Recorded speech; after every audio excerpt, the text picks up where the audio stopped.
handle on FetLife is the kink shrink. It's a made-up title, it doesn't mean anything. No one's an expert. I mean, you could have a PhD in kink of some kind. It wouldn't mean anything apart from that you've worked really hard for that particular PhD on that particular subject. So, like a generalised awareness. There are lots of therapists who are kink aware, there are lots of therapists who are kink active, there are lots of therapists. It's becoming an ever-burgeoning, like, it's crazy. Everyone I know who is qualified is absolutely inundated, has no space. And the NHS is even worse. I was just talking to a friend upstairs who's a qualified therapist, and she, that camera is filming, so you know. Out past the camera.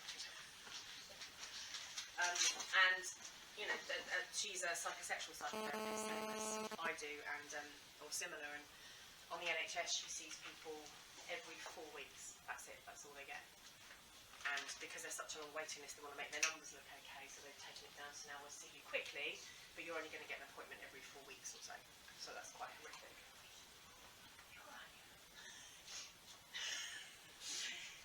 So on top of that, I've also been kinky since I was 17, and I am 57 in June, so nearly 40 years. So what's looking good? Thank you. I'll see you afterwards. I'm actually running to a cheer competition. I won't see anybody, hence the very vanilla clothing. I've actually got my proper jacket on in the car, like ready to go along. I want to go and see my daughter compete today. And all of her teams, so I'll be running out. Normally I say grab me afterwards, I won't be here, but I will be here next month if you've got a question. I also run Thursday night workshops on Zoom. If anybody wants to come to any, they're completely free of charge. I don't charge. They're 2 hours every Thursday, and people ask questions in advance. I do them because it's my way of giving back. If anyone here is a psychologist, a psychiatrist, a counsellor, a therapist, this counts as a 3-hour CPD, just after the certificate. Instead of being 60 quid. If you come on Thursday, I also give you 2 hours CPD free as well. So, you know, Jesus, if you've done 10 of those, you've done your annual need, about 30 hours. It depends who you're registered with. You don't have to be registered with anyone in the UK, but that's another long story. So the idea of these workshops is they were started about 6 years ago. We did one, and it was crazy full, and then they said, "Oh, come back in a couple of months," and that went back to please come back every month. So that's what we've done, and we thought we'd run them down for a couple of people. That's never happened.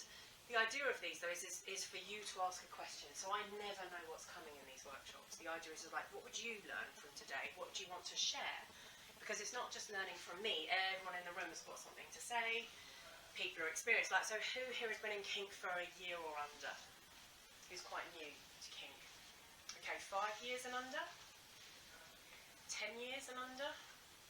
Anyone over 10 years? See, like there's a lot of experience in this room, and it's what's interesting as well is we say 10 years, but that's like a therapist. I don't ask my therapist how many years they've been doing it. I ask how many hours they've got, because you can meet a therapist who sees 2 clients a week and they've been doing it for 30 years, and you can meet someone who sees 50 people a week and they've been doing it for 10 years, like so, or 5 years or 3 years. So hours are what counts, and I think it's the same with kink. It's our exposure to it. But of course, if we've always had an interest and we've read a lot about it, that's pretty cool too. But I would say over time, society changes and culture changes what we have as far as kink is concerned. So, what questions would you like to ask today? And please don't do that thing of nobody puts their hands up and everybody puts their hands up at 10 to 3, because I will be fucking running out the door. I'm sorry. So, has anyone got a question that they would like to ask today, or have anything about kink, mental health, psychotherapy, communication, polyamory, mental, anything to do with kink? What would you like to ask? And this is where I go quiet.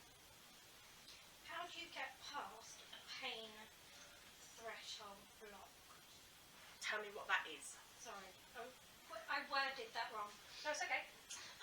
If you were always masochistic and suddenly you find that you're no longer masochistic and you get almost fearful of pain, how do you get over that? Well, my first question is why do you want to? Because I've always enjoyed being masochistic. But you might not anymore. I do. I like it as an exhibitionist. Right. So you want to take it for take its sake? Yeah.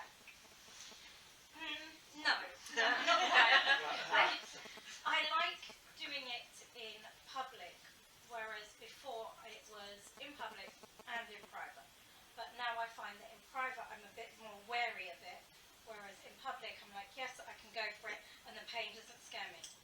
So there might be something more taking over from a... Like an anxiety point of view. Well, but maybe even a neurochemical perspective, where you are in a situation where all those thrilling, exciting things like dopamine, lots of adrenaline or norepinephrine, whatever you want to call it, is flooding your body in that moment. You're like, oh, I can do this and I can take it, which is what helps us deal with pain. So when people are in a situation where their hand's trapped and they manage to chop it off and they can walk to the nearest village, that's norepinephrine, all sorts of different drugs in our body keeping us going. And it might be that I have an anxiety. I mean, I think anxiety is an overused word. That probably will offend most people on the planet. It's an overused word. So I was dealing with these cheer kids yesterday, and excitement and anxiety, the same T-shirt, just worn inside out. Like, they are so the same. Their physicality is so similar. And yet, go, I can't do it. I'm anxious, but that is the time to actually do it. If you really want to cure to anxiety, is do it. I mean, not everything. Christ, if you're anxious about something, really like murdering someone, please just don't try to do it. But that's quite brutal. But so like rip off the band-aid and just... Well, yeah, to a certain extent. See someone, get some techniques, get some help, yes, and eventually it is, oh, I can do that.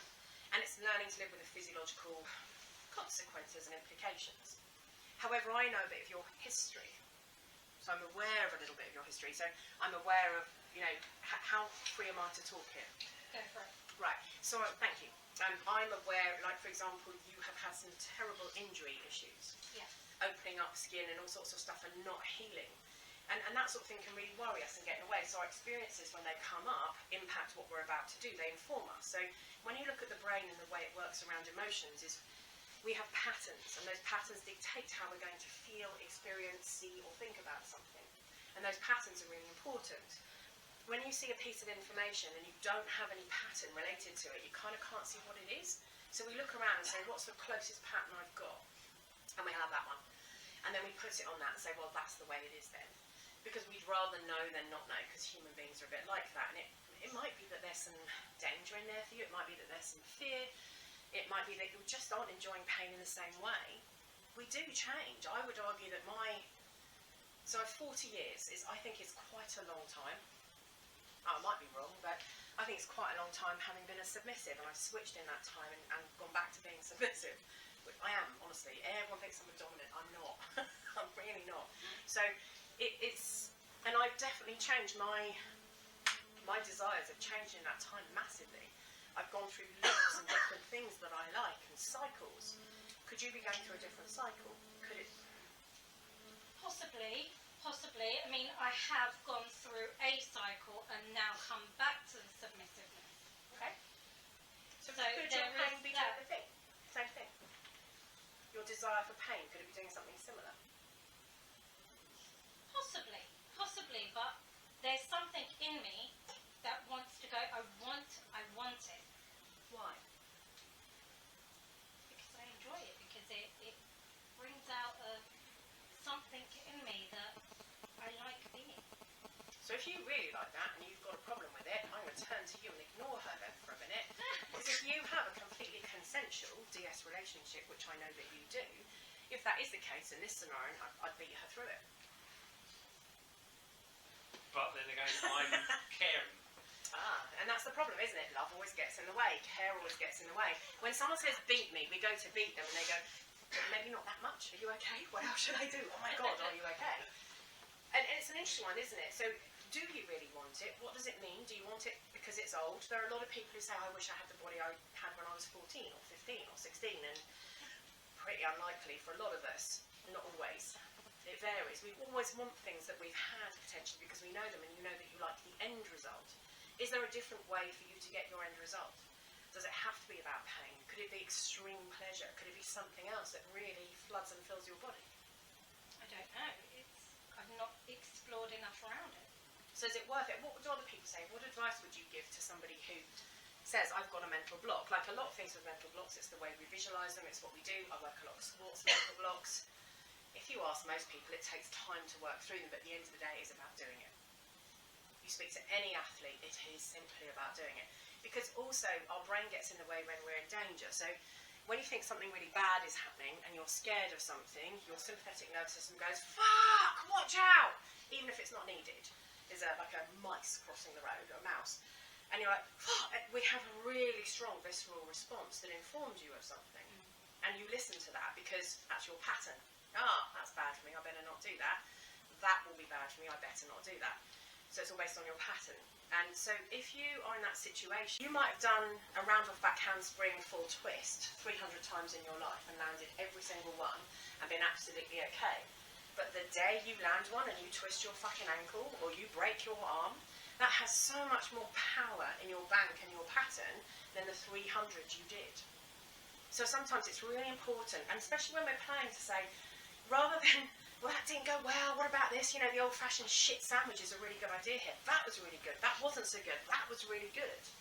We need to put in the positives, because your brain isn't hardwired. We are meerkats, human beings. We are looking for the problem so that we can defend ourselves. It's quite a hard wiring in us. However, you don't live in a village where a saber-toothed tiger is going to come along and ravage half of you, you know, like pick up the nearest toddler or the grandmother that can't run. We don't need to do that anymore. It's not the same. We live in a very different environment. And don't get me wrong, there are lots of people in danger for all sorts of different reasons, to do with culture, to do with sexuality, to do with gender. There's lots of danger in the world. And to do with skin colour, to do with history, experience, depending on where we live and in different countries. There are still way too many countries, I think it's still 99 or something like, countries where LGBTQI is still illegal, where you will get killed for it, let alone kink and other things. So, you know, that's still around. We haven't changed as a full world yet. So that impact, that information that comes up might really be telling you that you're not okay. I mean, the other thing you can do is push to, let's say if you scale things and you say, I'm at a 7, I'm at an 8, and you really want to get to a 10, maybe a few times it's worth pushing to a 7. Then the next time you push to an 8, and you build it up nice and slowly, so you have positive experiences where you say, actually that was okay, oh, I did it. I was just saying, because the way you're saying there, is the way you kind of phrased it was around it being a block. And that kind of, what you've done there is kind of set a negative connotation to a block. It's something stopping you. I cannot. Rather than setting it as a goal, something you want, a target. You know, if it's something you genuinely want, frame it in a positive rather than seeing it as a blocker. I can't is an incredibly powerful thing. It's also a very cultural excuse. Anyone here married or been in a marriage, or lived with a partner, or living with a partner, how many times have you turned around and said, I'm going back to an old cultural system, hi darling, I'm really sorry, I'm at home with the children, you know, because I've got a skirt on, I'm at home with the children, could you please pop into the shop on the way home and get me a pint of milk? Right? That's quite a classic normal thing to ask of somebody you live with, or we've run out of cheese, whatever, it doesn't matter, does it? And they say, oh God, I'm really sorry, I can't. It's been a really heavy day, and you go, oh okay, it doesn't matter. You're a bit pissed off, but you leave it. But if they turned around and said, no, I don't want to, you would have such a different visceral response to that. What do you mean? I'm fucking stuck at home, I can't get out, I need milk. You, whatever, and it causes an argument. So I won't, maybe that's another thing to also think of. If you want to own what you're doing, say I won't, and then see what that feels like. I don't want to do that, rather than I can't. If I asked you all to stand up, as long as everyone is able-bodied, of course, I hate that word, but let's go with that for a minute, and you can stand up, of course you can, it's a choice. Now you can't fly. I hate to ruin things for you, but you can't fly, you know, whatever your fantasy is, I'm sorry if I'm disturbing it, but so, you can't fly, that's not something we can do yet, maybe we will one day. So, of course, there are things we can learn how to do, but we have to say, I won't, or I don't know how to yet. So that would also add to the positive aspect. So you could also bring that in. And then go into things where you achieve and you feel good and you manage something for a few times, and then work your way towards where you want to go. Slightly pushing, slightly pushing, slightly pushing, slightly pushing that comfort level, while she's just giving you approval, because she's absolutely nodded to that. So. And, you know, say, please stop. I don't want to go any further. Not, I can't. Because we reiterate, I can't all the fucking time. How many times have you said that, even in the last week? Oh, no, I can't do that. What do you mean you don't know how yet? What do you mean you don't want to? They're very different feels, aren't they? Yeah, I think the other part is you might not enjoy it anymore. Yeah, so who knows? That might be the case. You can push past it, but it might be the case that that's not what you want. And you need to tackle that. We change and grow in life. Why don't our fetishes and our kinks and our sexualities change and grow as well? You know, we all think everything is very fixed. It isn't. We're learning to live in a more fluid society where things change and people aren't binary. Because we're not binary. We are a mixture of everything. So, you know, kink really comes into that. There's a lot of research recently that's now really starting to say, no, kink is a born sexuality, because we fall into that criteria more and more. Some really interesting research going on in the States, which I fucking really, I really agree with that. You might find environment might bring it out of you, it might not, but a lot of you will have had fantasies since you were tiny. A lot of you didn't. You had fantasies when you were much older, it varies. And a lot of us have a lot of shame and guilt depending on our upbringing and all sorts of different things that stop us trying things potentially. And some of us had these really great parents who said, no, go and do you. Enjoy, be whoever you want to be. So, but that doesn't dictate that we don't change. I would argue even my sexuality has changed from 17 to 56. But maybe it's the labels that change slightly as well. You know, in my time, I was on a pride march, and who are you? I'm bi. Oh, fuck me, you're dead, you're about to be shot. You know, you can't be bi. It was very unpopular in those days. Ooh, can't you choose? Best of both worlds. Oh yeah, because I want everyone. No, I don't. But there are great titles nowadays, like demisexual, like, you know, wanting someone because you've got a connection with them, or sapiosexual because you love intelligence and banter and conversation. So I'm not saying I like labels, but they certainly give you an idea. What is demisexual, Sorry, so demisexual is an attraction to somebody that you have a connection with. So I'm more likely to fuck you if I really like you on the ground. So pansexual, so pan is kind of everyone, but demi's more about the connection. It might take a little more time. So pan is I'm really attracted to you regardless of your gender. Yeah. Demi is let's just get to know each other a little bit first. Do I actually like you? How will this be? What will it mean? So that's slightly different as well. So that I'm varies. friends with everyone, but Yeah. I don't have attractions to everyone. So I've got really attractive friends, but I never think anything of them. If I Yes. have to be a person. So you might be more demisexual than you think, actually, if it's really, really about the person. So pansexual, I'm open to everyone but my attraction, but demisexual is more that I've got a little bit more of a connection, therefore I feel sexual towards you. Yeah. So, you know, it's cool, isn't it, that we can get these better definitions. Rarely wouldn't have a celebrity crush in my experience because you don't know. Yeah, that's exactly. Yeah. So it's about the connection, and that's a good way of putting it. Thank you. That's a really good angle to put on it. You didn't have a crush on a school teacher unless you really got to know them. Everyone's going, oh my God, we've got maths with Mr. So-and-so. He's really hot, and you'll be like, oh, he is now because I've had him for a year and I know him. So Had him, you know. I've got some stuff at the moment. I'm not that attracted to her, but I've got like the best sexual chemistry with her. Yes. And do you know what I mean? It's like Attraction is different. Attraction isn't the most important bit for me there at all. And it is for some. Because it's not Yeah. romantic relationship. It's just sexual. It's good. It's the best. And depending on your person you're with, please don't tell me you're not attracted to them unless they really know what No, they're saying. If anyone meets her, then let's say that. Well, it's on camera. What's your name and where do you live? Well. Absolutely kidding. Don't answer that. Don't answer that one. Sorry, you were going to say. Yeah, I have a sort of question. If you say that in public, it's easy for you to take more of that pain that you enjoy. Is there something else that you can?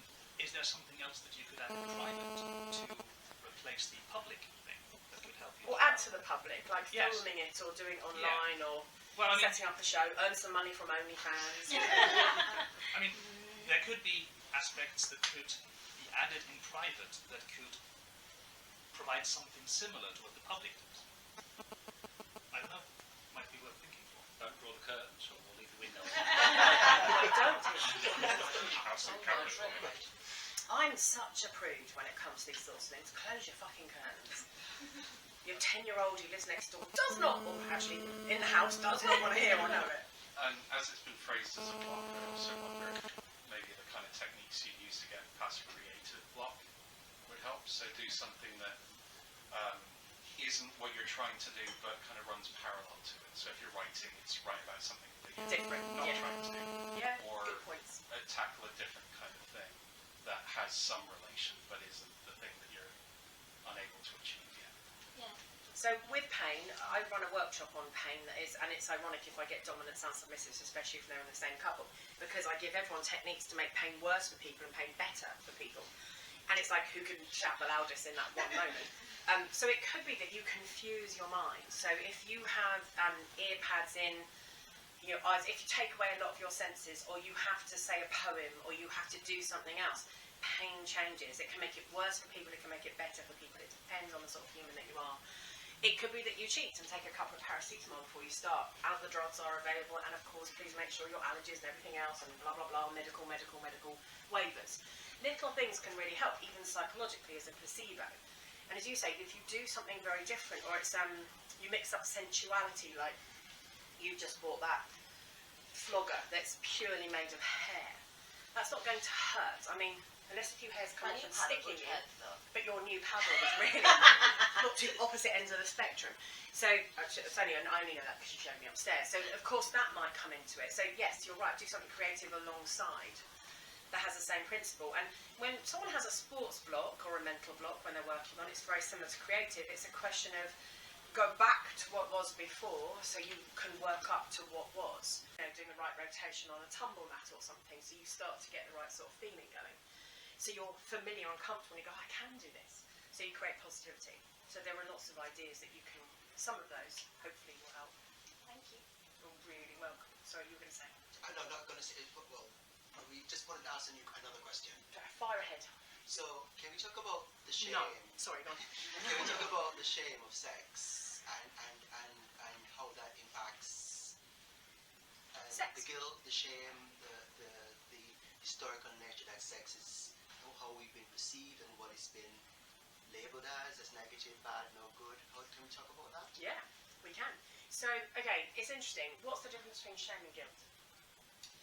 Shame is Self. internal. Go on. I think shame is from others, but guilt is internal. Right, so slightly, I think you were right the first time, I put it the other way, so slightly. You can say? Oh, just that I think it's the other way around. Okay. Guilt tends to provoke positive action in response to it, whereas shame tends to do the opposite. So the way I would put it, if it helps, so take it how you want, is shame is I'm inherently bad for doing this. Guilt is I feel bad for doing that thing. So guilt is a thing that you do that you feel bad about. Shame is I'm a fucking bad person. So let's say I've got a complex relationship with food and I've got a serious eating disorder. If I feel guilty about it, I go, God, you know, it'd be nice if I didn't do this and I hate it and I feel really bad that I've just eaten that, or I feel really bad that so I feel really bad, I think I'm bad is guilt. I am bad, I'm a fucking worthless, shitty person, fuck, I can't get a hold of this, I, me is shame. So it's much more internalised. And humiliation comes from the outside in, so that's where that one comes in, so slightly differently. So that's what I would say. So shame is very inherent, and shame can be bred in families, cultures, communities. I wrote an article the other day on FetLife, I know, bingo. Bingo. They play bingo with me when I say repetitive things like epigenetics Bingo. or whatever. So I do mention certain things very often, like personal accountability. Bingo. Right, so... Or premortem. Bingo. Or cancer. Bingo. Really boring. Right, so... Bingo. Whiskey. Oh, that's a shaming thing. Right, so... I'll tell you that one at the end if you haven't heard that one. So shame is that real feeling, and I was writing about masturbation, and it's really interesting because we talk about female genital mutilation a lot. We have a look at it as far as different countries and different cultures are concerned. However, if you want to go back to the UK, fuck me, it was really prevalent. More prevalent than any of you think or know. You know, women were hysterical, so that's a good idea, let's just cut their clit off. Grown-ass women who, you know, like it's really interesting in the UK. So culture provides, or families, so big culture and small culture, where we live, where we come from, who we are. Plus, like, I'm an immigrant, really. My mum is Swiss, my grandparents are Polish and Russian. I'm far from English. Yet you'd never say to me, oh, you're an immigrant, Deborah. Of course not today. I don't fit that image. And depending on your culture, of course, we have epigenetics. Oh, it's clear. Bingo. Sorry, I was distracted. Oh, sorry. Well, you know, you're not here. So it's really important to understand that we're not just us. We have influence from generations before us that influence how we feel, how we respond and what we do. Mentally, emotionally, it's a huge impact on us. The PhD I want to write, or I've got two, but I avoid it like the plague because that's to do with my stuff, because you know, I've already got 8 or 9 postgrads and quite a few degrees. It'd be ridiculous to another one, but it's all about that cultural implication about the epigenetic and transgenerational scripting of sexually submissive women, because I understand that when I look at my mum's history and my great-grandmother's history, the influence that that's had on my sexuality. So shame is that whole thing of either how we're brought up or what we're not even aware of. All those things you might not have been aware. So I didn't know until my 30s that my mum was sexually abused by her uncle and then put in a home for 3 months because she complained about it. So her behaviour was considered abhorrent and accusatory. So her shame around her sex was huge. So her and my dad, they probably had sex once a week. I could tell by my father's mood going up every week. There was always a towel outside because my mum was really concerned. Talking ill of the dead, she only died in May. Sorry, Mum. But there was always a towel outside the bedroom because she couldn't bear the thought of, liquids and stains and different things on the bed. So you could tell my dad's mood by the towel outside the bedroom, and then she would wash that, right? And that's if that's what I've been taught as sex, that's interesting, isn't it? So how do I feel about it? When I run a workshop on how to have better sex, people think I'm going to give them techniques. I am. I'm certainly going to give you techniques if you want them, but we're going to start with you. What's your history around sex? Where have you learned about it? What does it mean to you? If you've been shamed for wanking, like if you catch a small child, if they've got penis, rubbing their penis, or they're rubbing their clit up and down something as they're sitting and rocking because it feels nice, and you say, don't do that, that's disgusting, it's very different to, listen sweetheart, absolutely okay, not in the pub. Not in Marks and Spencer's. I mean, ours is fine. But that's the point, isn't it? Waitress then. Waitress. No, it's not with Marks and Spencer's. I'm kidding. But that's the point, isn't it? It's how that child's been taught how to respond to something and what it means.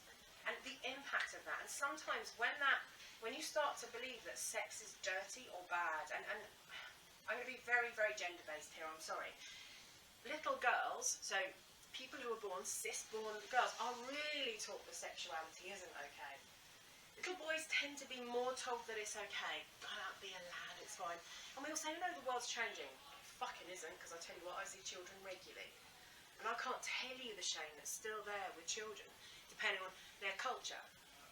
For example, if you take religion as an example, I have a Sikh client, female, very articulate, intelligent, very capable. Virginity really mattered to her. And she's just broken up with her boyfriend. They were definitely going to get married. That's the only reason she had sex. And he's walked out on her. Her devastation and her shame is, she can't get over it currently. She's really struggling with that. Not because sex is bad or awful, but she's been taught culturally that that's not what you do if you're a nice girl. That's not what you do from a religious perspective. Who here had a religious upbringing? Okay. So we tend to go one way or the other. We might go into, God, this is really bad. Fuck that, that's great. Or we go into, I feel really bad about that. This makes me a bad person. I've done a gangbang quite a while ago. The most I've done is 11 men. I was knackered. So there was also a point where my head wasn't in it. I was a lot smaller as well, so it makes a difference. I think it was about 15 years ago. I had a cock in my mouth, 2 in each hand, one in my arse and one in my cunt. Sorry to be graphic, right? And I'm thinking it there, and I'm thinking, I'm suspended. If anyone lets go of anything, I'm just going to face plant the floor. That's what I'm thinking.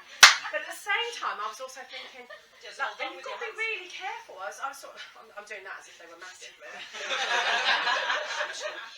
But it was really interesting because actually there was an awful moment of shame there as well of, God, should I be doing this? This makes me the village bike. This makes me a whore. This makes me worthless. Now, I quite like that because I like some humiliation. However, you can argue, biologically, neurologically, that actually people who start to twist some of those things do so from a bad reaction rather than a positive one.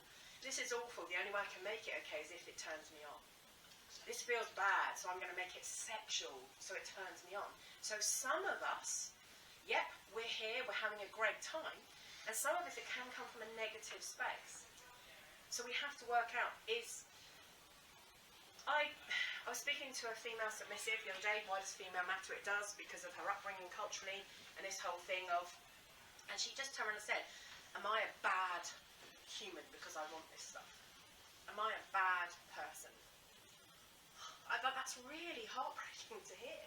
It's horrific that she wants all this stuff and she loves it, but she's got this incredible shame going on that says, I can't want it, it makes me a bad person, this is bad. And whose here has ever been taught that sex is bad or should be, is sex bad for anyone? Okay, a few people.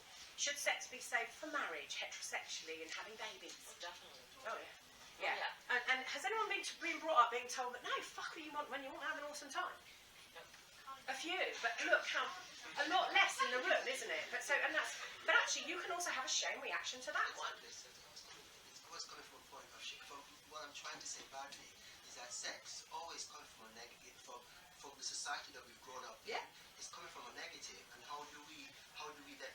I'm in this place at the moment. I'm for the first time, and I'm black, you know, and all the connotation that comes around that. Absolutely. So it's I'm hyped, but equally it's from a negative, you know. So and I guess it's the notion that it's always going to come from the negative, and then finding a way to kind of find that balance. Because that's being honest with myself. Yeah. And the society that I live in and the work that I do is always coming from that point. So it's almost have to kind of sit with the lived experience, and then work your way from it, as opposed to saying it's all positive, it's all beautiful sex. Because you know, I don't know in what from my lived experience, I haven't seen that. You know, like sex is coming from a positive. It's almost as if it's something to get rid of, or to hide, or to pretend. But then I'm in this environment wanting to kind of explore it. But it is coming from a point of shame and lack and fear and negativity. And I guess one has to be honest about that. I think as opposed to then honesty love. is really important. You have to start with you. You have to start it to your wider society. And we have to work with that. So sometimes it can be negative, but I don't like, look, this might be, who am I kidding? I say a lot of unpopular opinions. We shouldn't be selling kink as sexy and positive. We shouldn't be selling polyamory as the only way to do things. Because also, I don't know about you, if you've got a little kid in the room, and you say, you really can do it, and they're nodding at you, I see it in sports all the time. Come on, you can do this, you've done it 20 times, and they're going, yeah. And inside, what are they saying? I fucking can't. I cannot.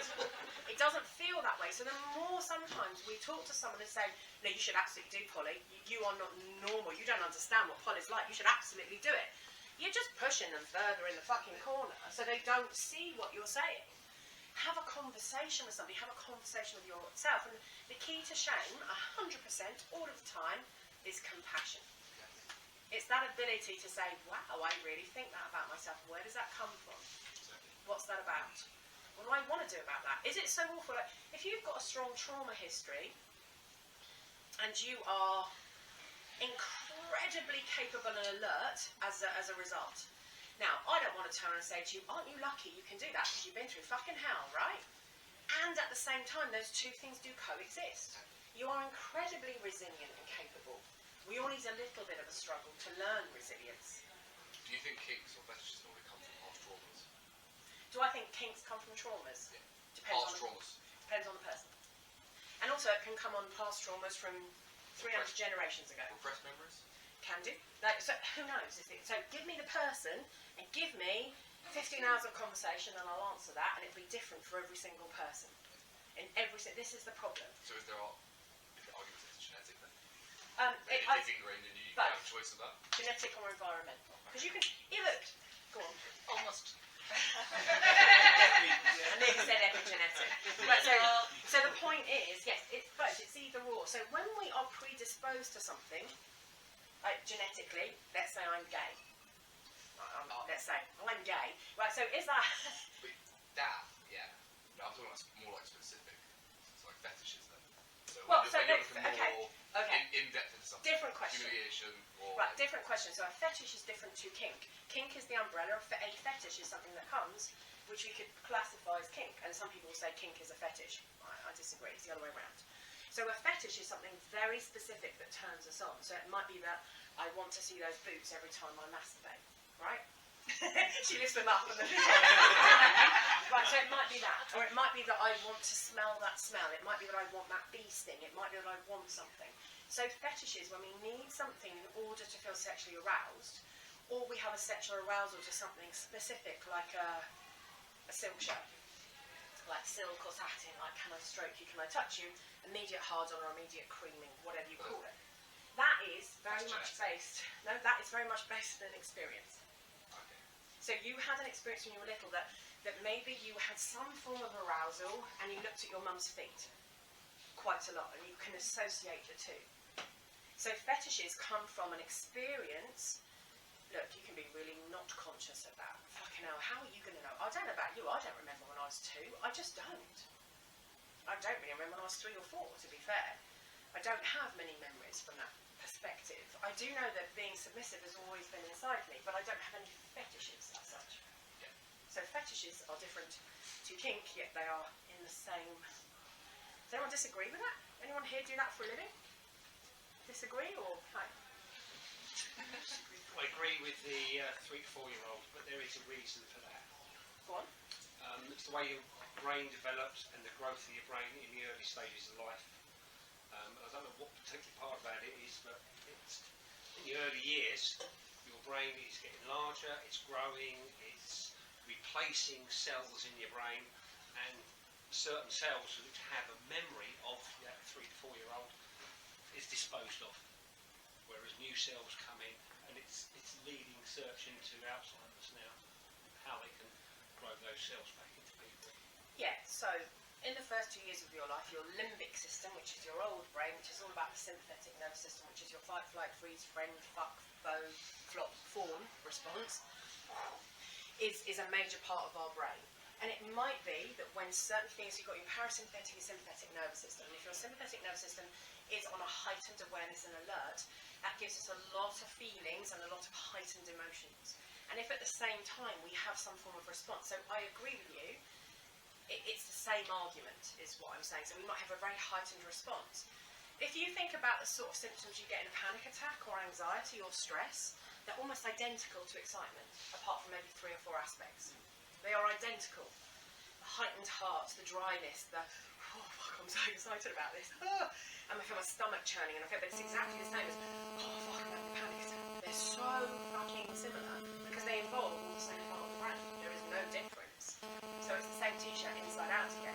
So as a child, you can't make that difference. You don't know because your prefrontal cortex, your neocortex, the rest of your brain is growing. And we very much base ourselves on our parents. We are very much, if you're Freudian, it's like more like ego state based, so we're very just aware of ourselves in that time. And it's our sympathetic nervous system that part of the brain. That's why toddlers are so fucking horrible to have. I mean, they're hideous, selfish little twats, aren't they? They are. It's true. I've had 4 of them. Like they are pretty horrific at times and so self-centered. You're like, I just said you couldn't have a bite of my ice cream, and you're like, you're on the floor as if somebody's, you know, you've watched some of those videos when they're really funny when they show parents and stuff saying, I just said he couldn't eat the nail. You know, you can't eat the nail. I don't eat the nail! And it's like, okay. It's really, so it's quite interesting. So I agree. And we don't have enough research on any of this yet. We are not there yet. We don't know. And that's what we do know so far. So it's that very sympathetic nervous system response. Is it unhealthy if your That's a big word. comes from, well, I was going to say bad, so I figured unhealthy was better. Yeah. If your kick comes from Trauma. Is kink healthy to start with? Okay. Quite a few years ago here, there was a woman who was massively into choking. And I said to her, I'm really worried about you. The way you play and what you do. I mean, who the fuck am I to say that? Right, what right have I got? Every right, because I care for another human being. And she said, I'm fine, because I knew her past, I knew her trauma. And she said, it's fine, it's my way of dealing with it. If I do this again and again, and I have the power over it, and I feel better, so there's some research into this that says that can work.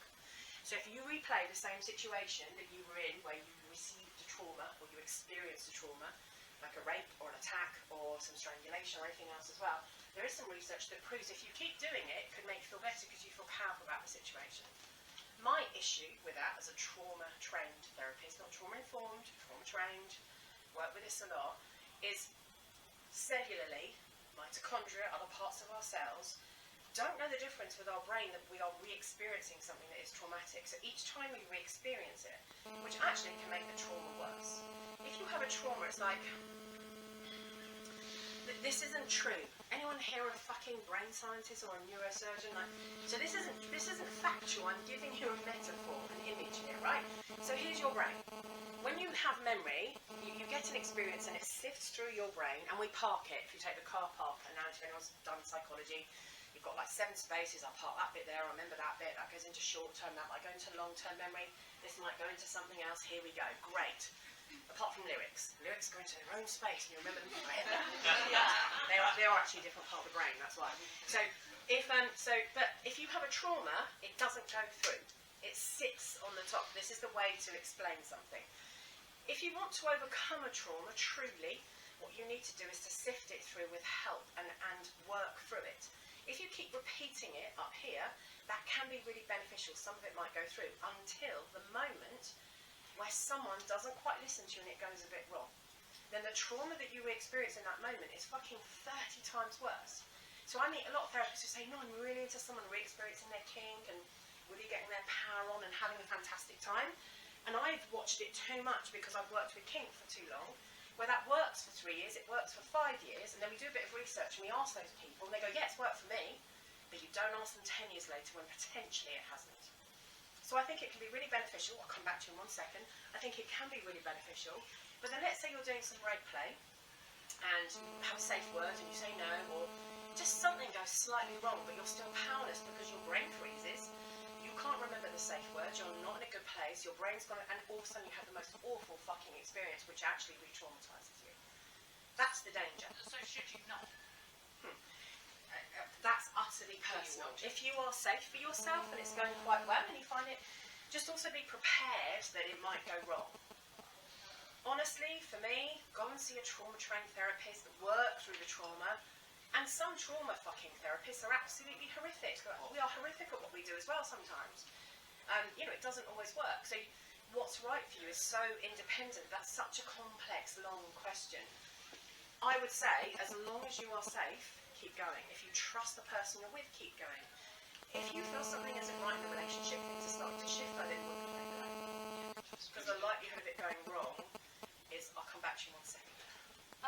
Well, in my mind, there's a difference. So when you're replaying a trauma or a difference between doing it with, say, if you have a trauma with spiders or a phobia of spiders. It's about desensitizing, isn't it? So phobia for me is different how the brain processes it to trauma.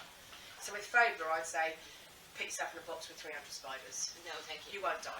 I might want to try and really destroy That's okay. So you cannot prove that. I may die and I'm not willing to do it. So but that's, so yes, phobia is about exposure therapy. But for me, I guess that's the difference between doing something repeatedly that's inherently not unsafe and then doing something repeatedly that could, as you said, go wrong. And I think the problem is on a cellular level. So if you listen to people like Bessel van der Kolk, can't believe it, and you listen to Babette Rothschild, you listen to the leading people on trauma, what they talk about is how our body remembers and how our brain doesn't always. So we have to be careful about the visceral response that we have to it. So I met a couple the other day and I actually said to her, so I'll come back to you too, I promise. I said to her, I'm really happy to see you both, only on the condition that you go and see a therapist as well, individually. You are a danger to yourselves and others on the scene, and I really recommend that you don't play. I mean, what right have I got to say that? But she is a danger because she has sex with somebody and then says, but I didn't really want to, I'm a little, so they've just abused me. But you said yes, because she doesn't know how to say no. So she's a danger, and someone says, well, what right have you got to say that? Because I don't want you to be accused of fucking rape or to have a terrible time regardless of your gender, because she's bi. She's dangerous to herself and to others because she's this little, she's about 8 years old. So when I'm working with her, I'm working with somebody who's 8 who try to talk about sex, totally unaware. Yeah. And has had some serious trauma and abuse at that time. And what we also know from trauma is that we get very stuck if it's a young trauma. When I'm dealing with somebody who's had some form of emotional, physical, sexual abuse, when they're very young, I'm dealing with a child of that age. Yes, they are a grown-up. Yes, they are responsible for themselves. Yes, they'll be chucked in court. They'll be chucked in jail if anything goes wrong. So they're technically responsible for themselves. Are they really capable? No. She is really, I have lots of care and compassion and concern for her. And I have so much worry for the people that will play with her or do anything with her, because that's really scary to me. So my immediate advice was, I'm only going to see you under this proviso. And you could argue that, well, surely you seeing her is better. I'm working with them as a couple, it's not personal therapy. She needs proper trauma therapy. So it's slightly different. You were going to say? I was going to say, basically along the same line as that story there. So what men people would be like recently in the scene, come into it and they're like, this is my trauma, this is my shame. Using things like kink to get past that. So like people who are into consensual non-consent because they have religious upbringing and things like that. Make me do it so then I can not have the shame. Not have the guilt, not have the shame. Unless I'm doing 3 Hail Marys afterwards, type thing. Yeah, and I would say, like, even if you are doing stuff that is related to trauma, make sure you unpack that in a healthy way following the scene. Whether it's with someone you care about, people you care about, or an actual therapist. Yeah, so if we look at research into, like, the thing that's coming up now is drug therapy, psilocybin research, LSD type research. Oh, the research on microdosing is absolutely shit, it's not there yet. However, there is more research on a large trip and then unpacking that. However, that's going to cost you a fortune if you really want to do it properly as well, because you'll have a trip and you're going to be with a therapist. You need somebody who is qualified to unpack it with you, to not realise what they're...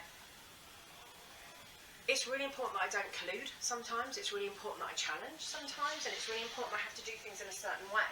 So that's really important. We have to really look at that and make sure that we are safe. So unpacking things and experiences, and trauma isn't any different. So if you have a scene, for me that's part of negotiating aftercare. What does it look like? What does it want? And aftercare is in for everybody. Please don't think aftercare is for the person that receives the pain or just the submissive. Fuck that. The same as there's no such thing as sub-drop. It's everybody's drop. Everybody can drop. You can drop after a hard day at work. I can drop after doing this. I can drop after a cheer competition. Oh, I felt like dying last night. I've done 40,000 steps and I've been back for 2 years and I'm carrying a stone on my back of a backpack and I'm thinking, I'm fucking 56. What am I doing? I've got 10 pounds of deodorant and I'm going, no, it's fine. I'm really knackered and I'm going to run back today. You get drop after anything. People do, if you've done a performance, a sports person, anything. So it isn't exclusive to us. So aftercare to be negotiated, and sometimes, like, as you just said, that aftercare can mean I really need to sit with you and talk with you and unpack this, and that could be hours. And I'll tell you something now, there are a lot of people who don't want to give that to you because it takes up the next day. They don't really know what they're doing. They're like, oh, yeah, but it was good when it was kinky and sexy. I don't want this bit as well. So know who you're playing with, know the impact of that. You can have a fantastic scene with someone and think, best sex I've ever had, but they're a bit of a cunt. You know, I've met more than one of those. Who would say? I was going to try and change the topic. By the way, we only have 5 minutes, not 10. Sorry, I've been corrected from Jerry. That's definitely not Jerry, that's definitely Terry. That's Terry. Terry. Terry. Terry. Preferences. What do people want when they ask you for references, when they ask you for feedback, not about yourself, but about someone else? What do they want? So, you know, we've all been or if someone says, oh, you've slept with so-and-so, you play can you recommend them? Can you give me references? What do you think about that? What do they want? Do they want the personal? Do they want the goods? Do they want the bads? Do they want the terrible? Do they... What? Very strong personal opinion on that. Never give a recommendation. Never. Oh, yeah. I would say... There's a whole difference between recommended and reference. Even referencing. I would say I played with them, I was safe afterwards. Do your own research and make sure that you're okay. Because it's really well known that people who are manipulative and abuse really pick on certain people at certain times. You might have had a fantastic experience with them. We see it on the scene all the time, as in the scene, as in, you know, the kink world. Oh, I can't understand, he tied me up 30 times, we had the most amazing time, I can't believe he raped you. I can't go there. But this person had a very different experience, we can't know. Plus, I think our personal experiences get very tainted negatively as well. If you do speak to somebody who's in a relationship with somebody, this person, they go, he's a bit of a fucking wank, or she's a bit, or they're a bit, and we say that as a joke, but we love them and we're kind and we know. But when you've broken up with someone, you have a very different opinion. You know, so again, that is also tainted in some way, shape or form. And some of what you feel might be factual, and some of it is not. It is experiential. So it's really difficult to recommend don't recommend anybody as a therapist. I have one friend I recommend. Why? I know her style, I know how she works, I've known her for 20 years, I know what it's like to really talk to her. People who are attracted to me as a therapist, not as a human, would like her style. Because if you're coming to me for me just going,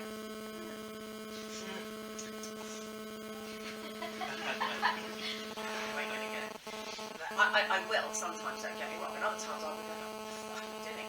Like, so I can be quite challenging as a therapist, and I believe in psychoeducation, I believe in brain education, I believe in teaching people about what happens in their brains and their bodies to enable them to make different choices, and I believe in looking at their pattern and finding out where that's come from and why to help them develop. I'm very relational. So if I'm like, I'm with you and I say, for some reason I feel like I want to punch you in the mouth right now. Now I'm not a violent person, why do I? What's that about?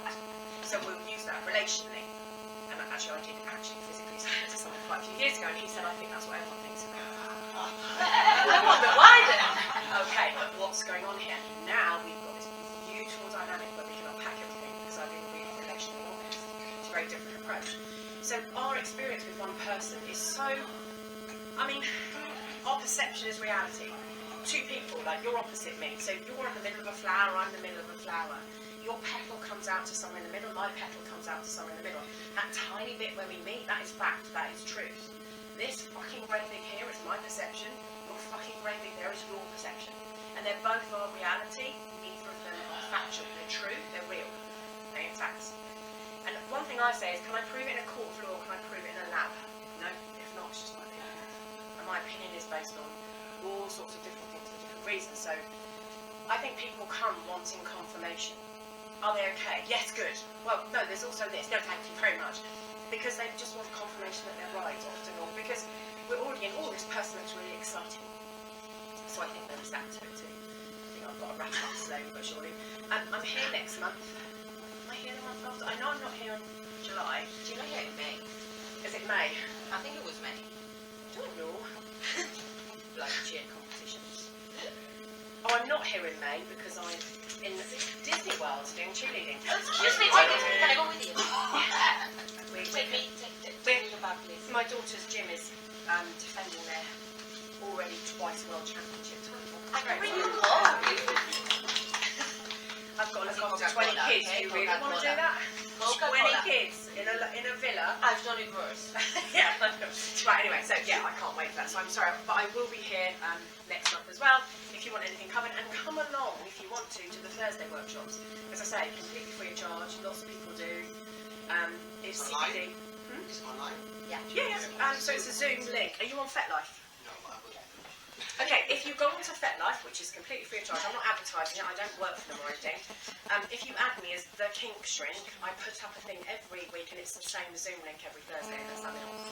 And then, yes, thank you. So one of them is ADHD and its intersection with kink. And triggers. We're doing triggers. Oh, you're using that word. I'm using that word. I don't like that. And then there's something else as well. So